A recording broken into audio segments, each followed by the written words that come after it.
Hello students, मैं सुधांशु स्वागत करता हूं आपका आशीष तिवारी यूट्यूब चैनल पर। आशा करता हूं कि आप सभी अच्छे होंगे। मैं इस चैनल के माध्यम से आप सभी के लिए लेकर आया हूं एक वीडियो लेक्चर सीरीज जो बेस है आपके बीए प्रोग्राम के 5th सेमेस्टर की लोकप्रिय हिंदी साहित्य नाम की एक इम्पोर्टेंट किताब पर, जो कि आपका जेनरिक इलेक्टिव यानी कि आपका जीई का सब्जेक्ट है। तो स्टूडेंट, अगर आप ड्यू, सोल, रेगुलर या किसी और यूनिवर्सिटी से सब्जेक्ट पढ़ रहे हैं तो इस सीरीज आपके लिए बहुत ही उपयोगी साबित होने वाली है, क्योंकि इस सीरीज में हम हर चैप्टर को सिंपल भाषा में समझेंगे, इंपॉर्टेंट कॉन्सेप्ट्स को ब्रेक डाउन करेंगे और एग्जाम पॉइंट ऑफ व्यू से भी डिस्कस करेंगे।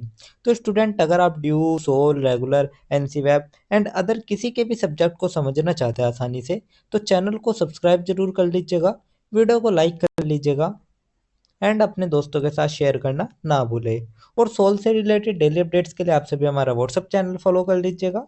तो चलिए शुरू करते हैं। मैं आपका स्वागत करता हूँ बीए प्रोग्राम के 5th सेमेस्टर की लोकप्रिय हिंदी साहित्य नाम की एक इम्पोर्टेंट किताब के चैप्टर नंबर 4 के इस वीडियो लेक्चर में। इससे पहले की वीडियो में हमने चैप्टर नंबर 3 के इम्पोर्टेंट टॉपिक डिस्कस किए थे, और आज की वीडियो में हम हमारा चैप्टर नंबर 4 लोकप्रिय कथा साहित्य चंद्रकांता देवी की नंदन खत्री के बारे में एक्सप्लेन करने जा रहे हैं। तो स्टूडेंट, क्या आपने कभी कोई ऐसी कहानी पढ़ी है जिसमें जादुई, तिलिस्म, प्रेम और रहस्य सब एक साथ हो? तो ऐसी कहानी जिसने लोगों को इतना दीवाना बना दिया कि वो सिर्फ उसे पढ़ने के लिए हिंदी सीखने लगे। जी हाँ दोस्तों, हम बात कर रहे हैं हमारे देवकीनंदन खत्री जी की चंद्रकांता की। लेकिन पहले समझते हैं आखिर लोकप्रिय कथा साहित्य होता क्या है, उसके बारे में हम पहले डिस्कस कर लेते हैं। तो सबसे पहले हम हमारे जो चैप्टर की शुरुआत कर लेते हैं, वो हम सबसे पहले एक छोटे से प्रस्तावना से कर लेते हैं। तो सबसे पहले हम एक छोटी सी प्रस्तावना, एक परिचय देख लेते हैं। परिचय में हम प्रस्तावना में हम देखेंगे, लोकप्रिय कथा साहित्य वह साहित्य है जो अपनी रोचकता, सरलता और मनोरंजक कथानक के कारण जनता के बीच तुरंत लोकप्रिय हो जाता है। तो स्टूडेंट, लोकप्रिय कथा साहित्य वो होता है जो कि सरल, मनोरंजक और रोमांचक होता है। तो ऐसा साहित्य जिसे आम जनता पढ़कर तुरंत जुड़ जाए, उसको हम कहते हैं लोकप्रिय साहित्य। इसमें रहस्य, रोमांच, प्रेम, युद्ध, साहसिक घटनाएं होती है। तो इसमें हमें रहस्यमय कहानियां देखने को मिल जाती है, प्रेम के कुछ ऐसे संबंध देखने को मिल जाते हैं, युद्ध की भावनाएं देखने को मिल जाती है, रोमांच और कल्पना भी हमें इसमें देखने को मिल जाती है। तो हिंदी में लोकप्रिय कथा साहित्य की परंपरा बहुत समृद्ध रही है, और इसमें चंद्रकांता सबसे प्रमुख कृति है। तो स्टूडेंट, जो लोकप्रिय कथा साहित्य है वो मनोरंजन के साथ साथ सोचने पर भी मजबूर कर देता है, और इसका मुख्य उद्देश्य यही है कि वो पाठकों को बांधे और उन्हें एक कल्पनात्मक सफर पर ले जाए। तो स्टूडेंट सोचिए, रात का समय है, कोई किताब पढ़ रहा है और अचानक पन्ने में लिखा है, तिलिस्म खुलने ही वाला था, दिल की धड़कन बढ़ जाती है। यही है हमारा लोकप्रिय कथा साहित्य का एक जादू। तो स्टूडेंट, यही था हमारा एक छोटी सी प्रस्तावना। प्रस्तावना के बाद जो हमारा नेक्स्ट टॉपिक आता है, वो हमारा आता है लोकप्रिय साहित्य की अवधारणा। तो स्टूडेंट, अब हम बात कर लेते हैं हमारे लोकप्रिय साहित्य की अवधारणा के बारे में। तो लोकप्रिय साहित्य वह साहित्य है जिसे पढ़कर मनोरंजन प्लस जिज्ञासा प्लस सरल समझ सब मिल जाए। तो स्टूडेंट, लोकप्रिय साहित्य वो है जिसे जनता के लिए जनता की भाषा में ही लिखा गया है। तो यह आम जनता के लिए होता है, न कि केवल विद्वानों के लिए। इसमें रहस्य, प्रेम, रोमांच और कल्पनाशीलता का मिश्रण होता है। तो स्टूडेंट, यह सिर्फ विद्वानों या आलोचकों के लिए नहीं होता है, बल्कि हर पाठक के लिए ये लोकप्रिय साहित्य होता है। और इसमें हमें रहस्य, रोमांच, साहस और कल्पना जैसे जो भावनाएं हैं, उन सभी का हमको इसमें मिश्रण देखने को मिल जाता है। और इसका असली मकसद होता है मनोरंजन के साथ जिज्ञासा जगाना। तो स्टूडेंट, 19वीं सदी में लोग समाचार पत्र या पर्चों के जरिए उपन्यास के नए अध्याय का इंतजार करते थे, लेकिन जो हर हफ्ते चंद्रकांता है उसका अगला भाग छपता था, और लोग बेसब्री से उसे पढ़ने दौड़ पड़ते थे। तो स्टूडेंट, यही था हमारा लोकप्रिय साहित्य की अवधारणा। इसके बाद जो हमारा नेक्स्ट टॉपिक आता है, वो हमारा आता है लोकप्रिय कथा साहित्य। तो हम बात कर लेते हैं लोकप्रिय कथा साहित्य के बारे में, नेचर एंड कैरेक्टराइज के बारे में। तो कथा साहित्य कहानियों, उपन्यासों और किस्सों पर आधारित साहित्य है। तो स्टूडेंट, जो लोकप्रिय कथा साहित्य है, इसका जो मुख्य केंद्र है वो कहानी है, यानी कि घटनाओं, पात्रों और रहस्यों की बुनावट। तो लोकप्रिय कथा साहित्य की विशेषता, इसे पढ़ने वाला उसमें आसानी से खो जाता है। तो स्टूडेंट, ये पाठक को इतना आकर्षित कर देती है कि वह खुद कहानी का हिस्सा महसूस करने लगता है। इसमें रहस्य और कल्पना के साथ साथ सामाजिक जीवन के चित्र भी मिलते हैं। तो स्टूडेंट, इसमें हमें समाज की झलक भी देखने को मिल जाती है, अच्छाई, बुराई, संघर्ष, जीत, सब कुछ हमें इसमें देखने को मिल जाता है। साथ साथ हिंदी में 19वीं शताब्दी में उपन्यास और किस्सागोई की यह परंपरा और मजबूत हुई। तो स्टूडेंट, हमें इसमें टोटल 3 मुख्य तत्व देखने को मिल जाते हैं हमारे लोकप्रिय कथा साहित्य में। फर्स्ट हमारा रहस्य और रोमांच, जो कि कहानी को आगे बढ़ाने वाला बल होता है। सेकंड प्रेम और भावना, जो कि पात्रों को मानवीय रूप देने वाला आधार होता है। थर्ड कल्पना और मनोरंजन, जो कि पाठक को जोड़ने का जादू रखता है। तो स्टूडेंट, यही था हमारा लोकप्रिय कथा साहित्य। इसके बाद जो हमारा नेक्स्ट टॉपिक आता है वो हमारा आता है लोकप्रिय साहित्य का इतिहास और विकास यात्रा को लेकर। तो अब हम बात कर लेते हैं इसका इतिहास क्या रहा और इसकी जो विकास की यात्रा है वो किस किस तरीके में, किन किन दौरों में समाप्त हुई। तो प्रारंभिक दौर लोक कथाएं, किस्से, कहानियां, पंचतंत्र, बेताल पच्चीसी, सिंहासन बत्तीसी आदि। तो स्टूडेंट, लोकप्रिय कथा साहित्य की जो जड़ें हैं वे लोक कथा और परंपरागत किस्सों में है, जैसे कि पंचतंत्र हो गया, बेताल पच्चीसी हो गई, सिंहासन बत्तीसी हो गया। इन सभी में हमारे लोकतंत्र कथा साहित्य की जड़ें देखने को मिल जाती है। साथ ही 19वीं शताब्दी में हिंदी में छपाई और पत्रिकाओं के कारण उपन्यास लेखन की शुरुआत हुई। तो 19वीं सदी में जब छपाई कला और पत्रिकाओं का विस्तार हुआ तो तब लोगों तक ये कहानियां अधिक मात्रा में पहुंचने लगी। इसी दौर में देवकीनंदन खत्री ने रहस्य और रोमांच से भरपूर उपन्यास चंद्रकांता 1888 लिखा। तो यह वही दौर था जब देवकीनंदन खत्री जी ने हिंदी में रहस्य, रोमांच और तिस्लिम का एक नया अध्याय लिखा। उनका उपन्यास चंद्रकांता, जिसको उन्होंने 1888 में पब्लिश किया, वो हिंदी का पहला ऐसा उपन्यास था जिसने पाठकों को जादू और प्रेम की दुनिया में खो जाने पर मजबूर कर दिया था। तो चंद्रकांता ने हिंदी साहित्य में पहली बार उपन्यास पढ़ने की आदत विकसित की और हिंदी को नए पाठक वर्ग से जोड़ा। तो स्टूडेंट, लोग कहते थे कि हम हिंदी सीख रहे हैं ताकि चंद्रकांता पढ़ सके, यानी कि खत्री जी ने न सिर्फ उपन्यास लिखा बल्कि हिंदी को जनभाषा का गौरव भी दिलाया। तो स्टूडेंट, ये थे लोकप्रिय कथा साहित्य का सफर, लोक कथाओं से लेकर खत्री जी के जादुई तिस्लिम तक। अब हम बात कर लेते हैं हमारे देवकीनंदन खत्री जी के बारे में। तो स्टूडेंट, 1888 का समय, बनारस का एक लेखक अपनी कलम से एक ऐसी कहानी रचता है जो लोगों की कल्पना को हमेशा के लिए बदल देती है। उसका नाम था देवकीनंदन खत्री और उसकी रचना थी चंद्रकांता। तो सबसे पहले हम बात कर लेते हैं लेखक परिचय देवकीनंदन खत्री जी के बारे में। तो जैसे कि आप सबसे पहले देख सकते हैं, ये हमारे देवकीनंदन खत्री जी है। जन्म 29 जून 1861, बनारस। तो स्टूडेंट, देवकीनंदन खत्री जी का जन्म 29 जून 1861 ईस्वी में उत्तर प्रदेश के बनारस जिले में हुआ था।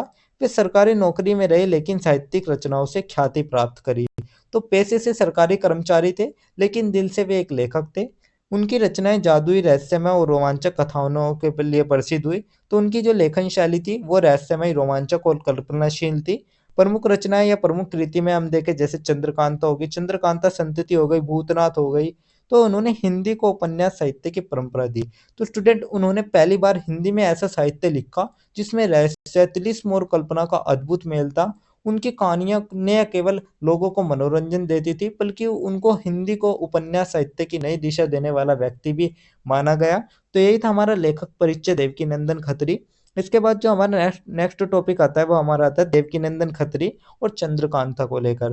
तो अब हम बात कर लेते हैं चंद्रकांता, उनकी रचना के बारे में। तो चंद्रकांता 1888 हिंदी का पहला लोकप्रिय उपन्यास माना जाता है। तो स्टूडेंट, चंद्रकांता को हिंदी का पहला लोकप्रिय उपन्यास माना जाता है जिसको देवकीनंदन खत्री जी ने 1888 ईस्वी में पब्लिश किया था। तो यह एक प्रेम कथा, रहस्य, रोमांच का मिश्रण है। तो यह एक कहानी है स्टूडेंट, जो दो राज्यों की ये एक कहानी है चंद्रकांता, जिसमें नौगढ़ और विजयगढ़ की बात की गई है। तो यहाँ पर हमें प्रेम, षड्यंत्र, युद्ध और रहस्य सब कुछ देखने को मिलता है। तो इसमें AR गुप्तचर वेश बदलने में माहिर पात्र का चरित्र सबसे आकर्षक है।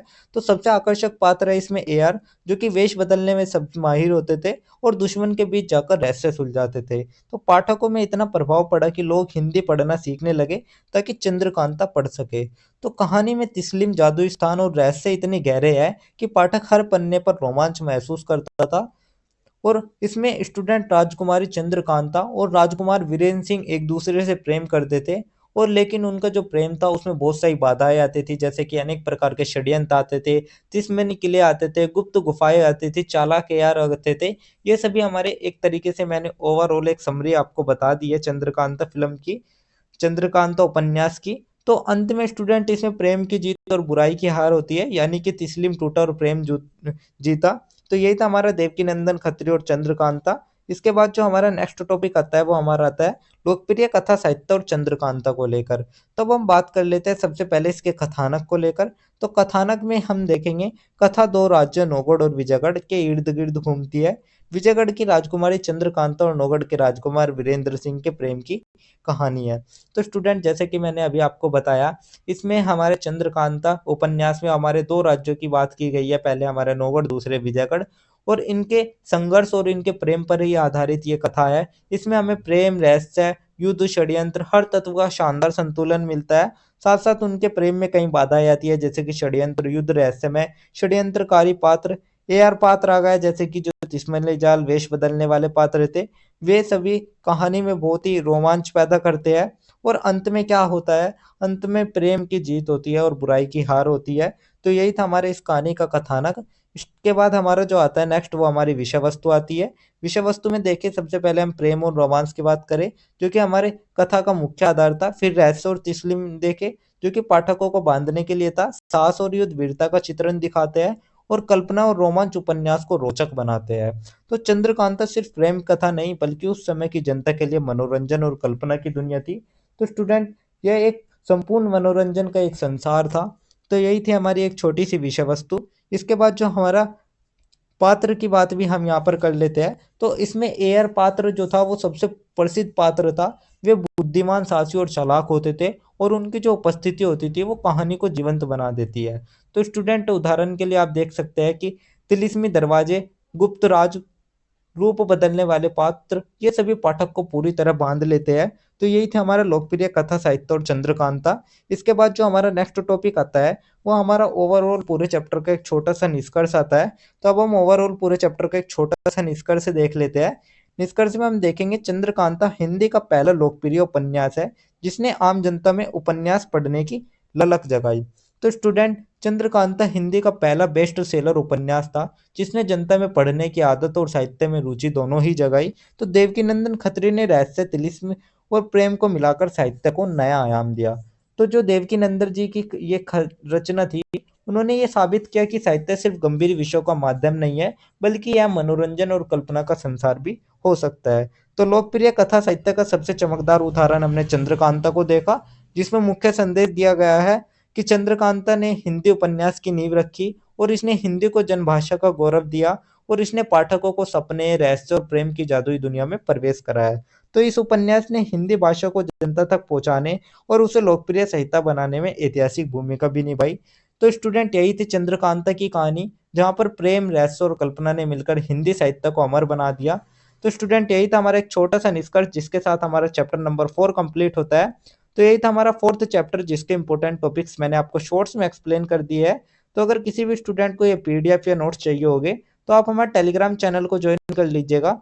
वहाँ पर आपको ये पीडीएफ या नोट्स मिल जाएंगे। एंड अगर किसी भी स्टूडेंट का किसी भी तरह का कोई भी डाउट या किसी भी तरह की कोई भी क्वेरी होती है, तो आप हमारे कमेंट सेक्शन में या हमारे इंस्टा पेज को फॉलो करके भी पूछ सकते हो। डेली अपडेट्स के लिए आपसे भी हमारा व्हाट्सअप चैनल फॉलो कर लीजिएगा। और अगर आपको ये लेक्चर उपयोगी लगा, तो वीडियो को लाइक करें, चैनल को सब्सक्राइब करें, और अगले अध्याय के लिए तैयार रहिएगा, जहां हम बात करेंगे हमारे नेक्स्ट एवं लास्ट चैप्टर के बारे में, जो कि हमारा रहने वाला चैप्टर नंबर 5, जिसमें हम बात करेंगे लोकप्रिय कथा साहित्य गुप्त कथा गोपाल राम गहमरी। तो आप सभी का बहुत बहुत धन्यवाद। आपका दिन शुभ रहे।